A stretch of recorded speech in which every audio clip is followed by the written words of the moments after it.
Hi there. Welcome back to Dreamkatcher Daily. I'm so glad you're here. Today's teaching card is the Empress, the third stop on the Fool's journey.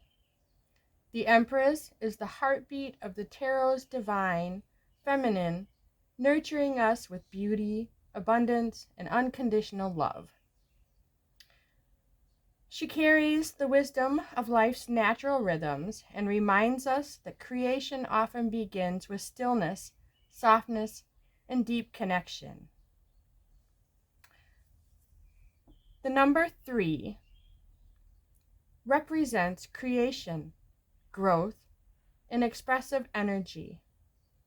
After the sacred duality of the High Priestess, the Empress brings expansion, the blooming of something new. This is where the seed becomes the sprout. 3 is the moment where the inner world begins to manifest into the outer. If the High Priestess holds the mysteries within, the Empress, I would say, brings them to life in the outer world.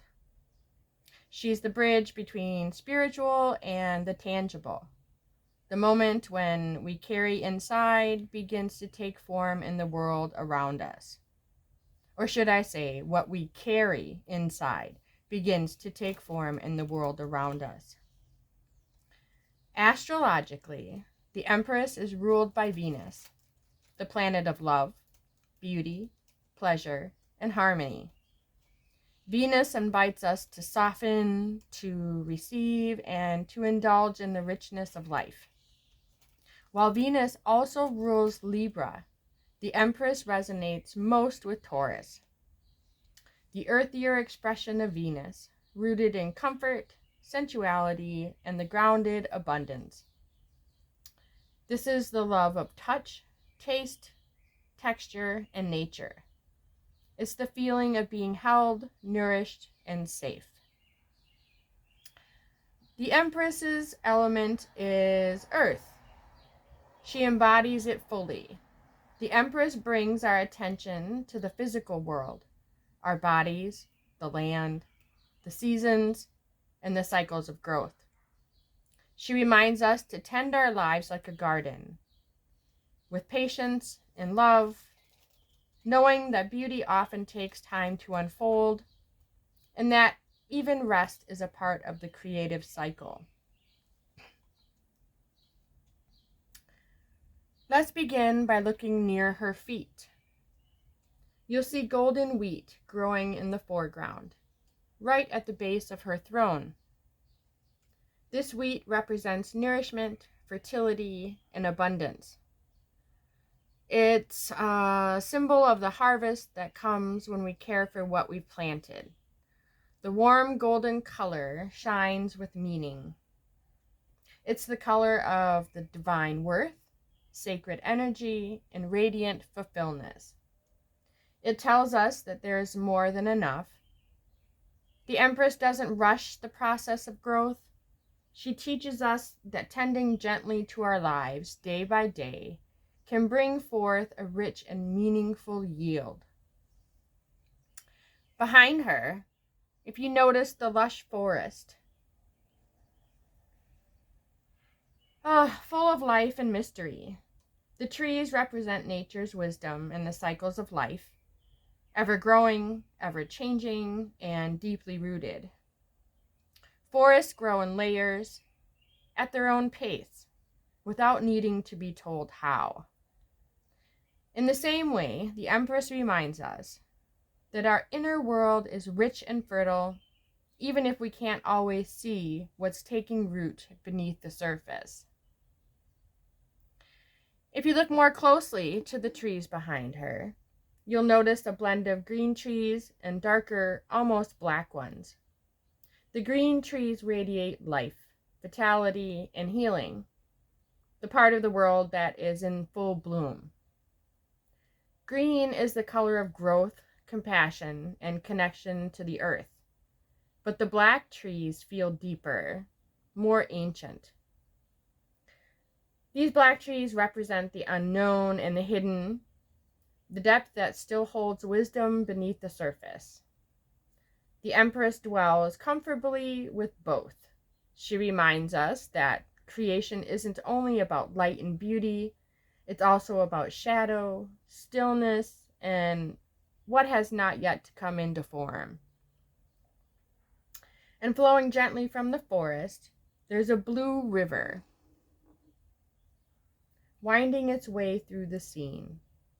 This river symbolizes the natural flow of emotion, intuition, and creativity. In tarot, blue is the color of the spirit, the subconscious and emotional truth. The Empress is in tune with her emotional landscape. She doesn't rush or control her feelings. She allows them to flow, to guide, and to heal. This river reminds us that when we let our emotions move through us without judgment, they become a source of renewal and connection. Now, besides her throne, there's a heart-shaped shield displaying the symbol of Venus. This ties to her divine feminine energy. Love, beauty, pleasure, and I believe grace. It reminds us that beauty is not superficial. It is sacred, embodied, and life-giving. Venus energy teaches us that receiving love is just as important as giving it. This symbol is an invitation to soften, to open, and to recognize the power in tenderness.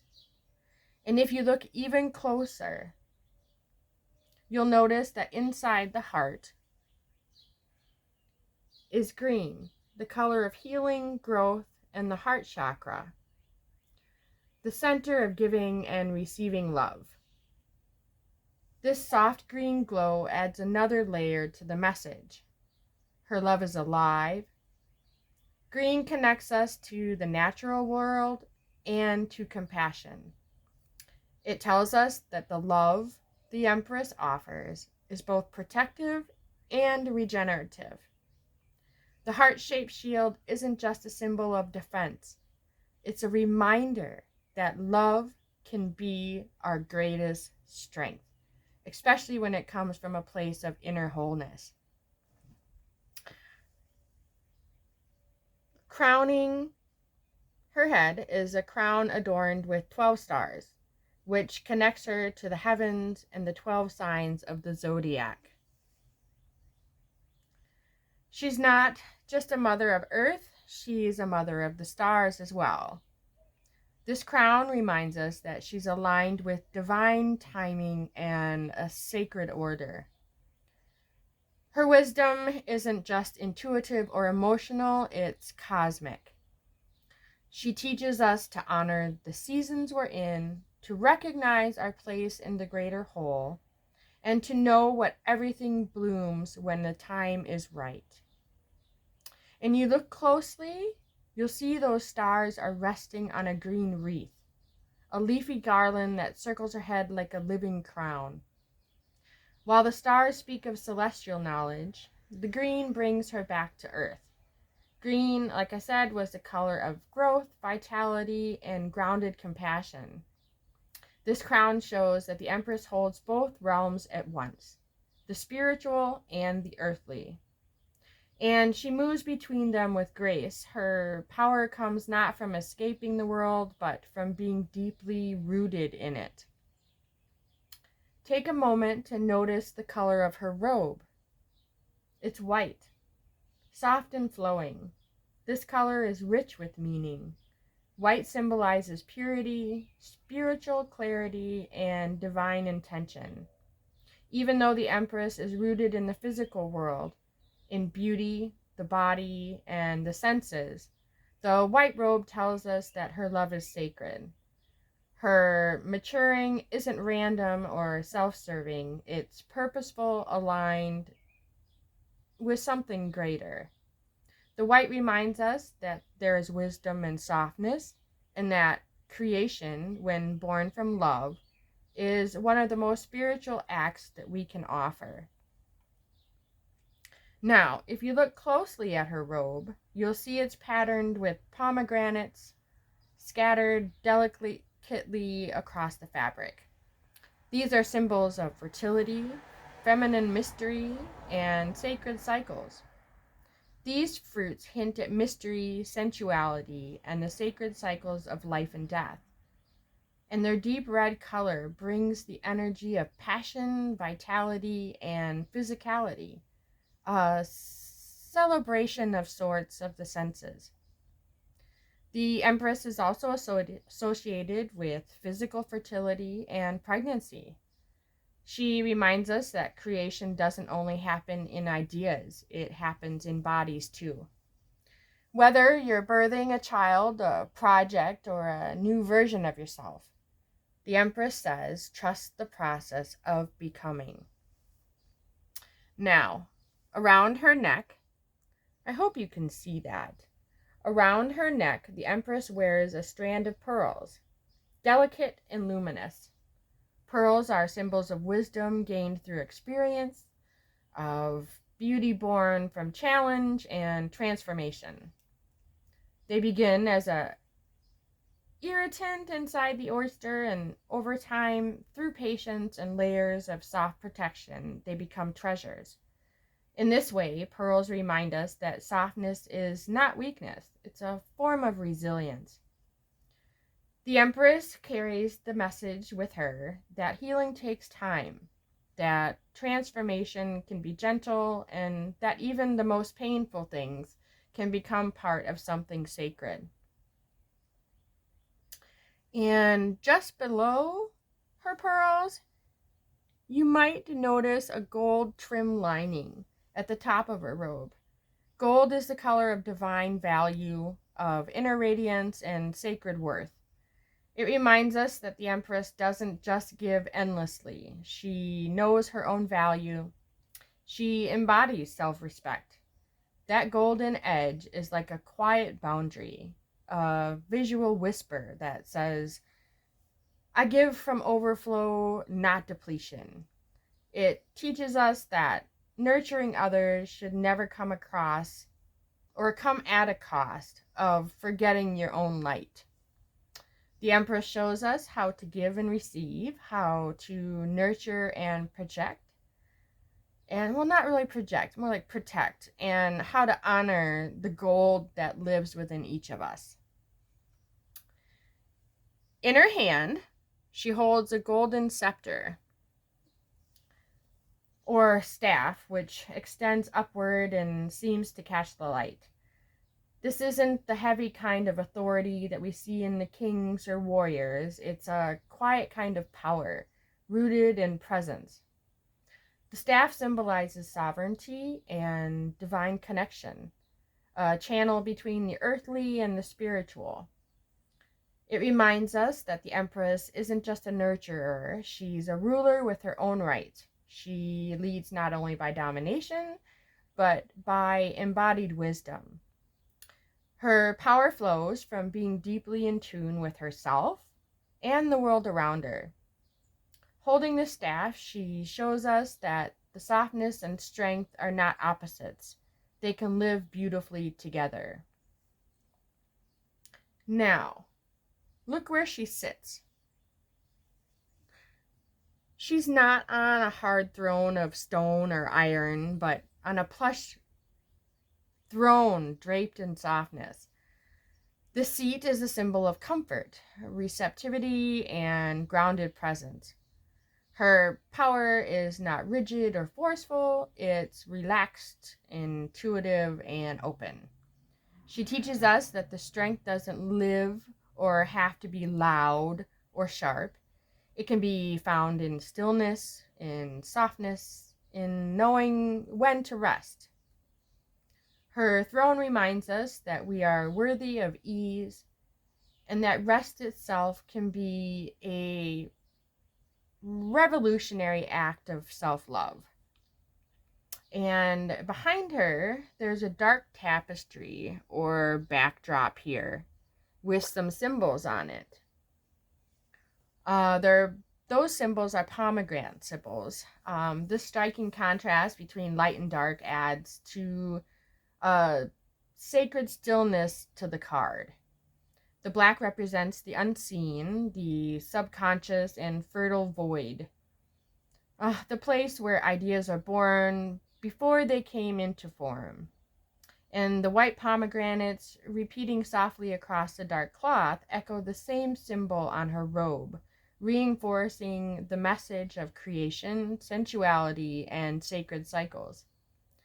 The Empress is at peace in front of this mystery.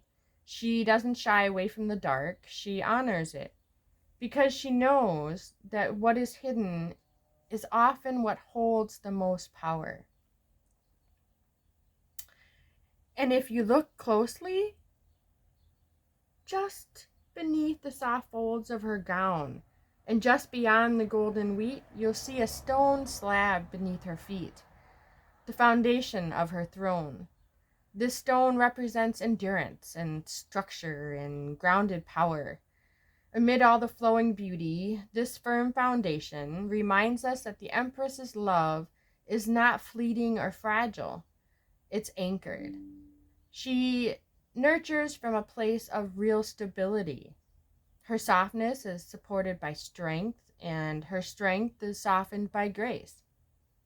The stone beneath her whispers of a truth that we often forget, that gentleness can be just as enduring as stone. And above it all, stretching across the horizon, is the golden sky.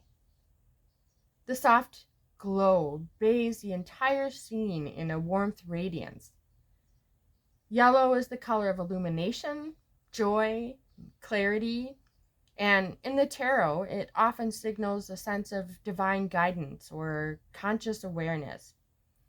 It's not the harsh light of midday, but the gentle light of dawn or early evening, the kind that holds peace and promise and hope. This golden sky reminds us that the Empress doesn't just live in abundance, she creates it. She brings light to the landscape around her, not by force or by being, but just by being fully herself. It tells us that when we live in alignment with love, the whole world glows a little bit brighter. Now, when reversed,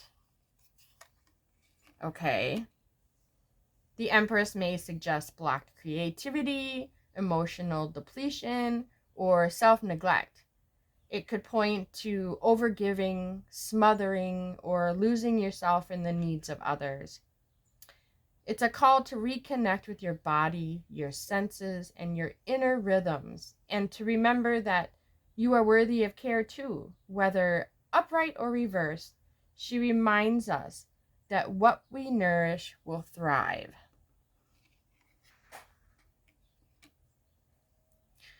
The lesson of the Empress is clear and tender.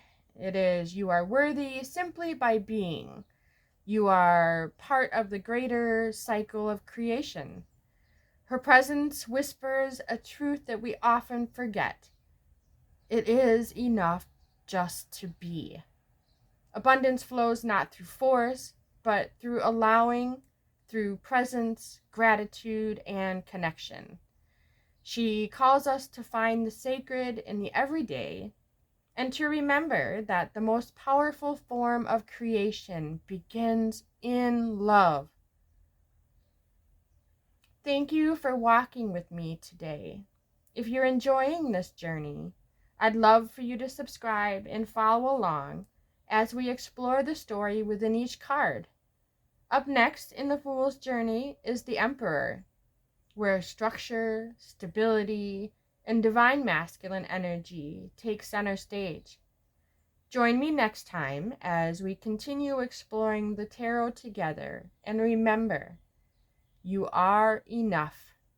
You are a creator.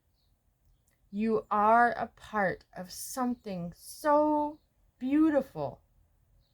Stay grounded and open to wonder. And until we see you next time, please have a beautiful day.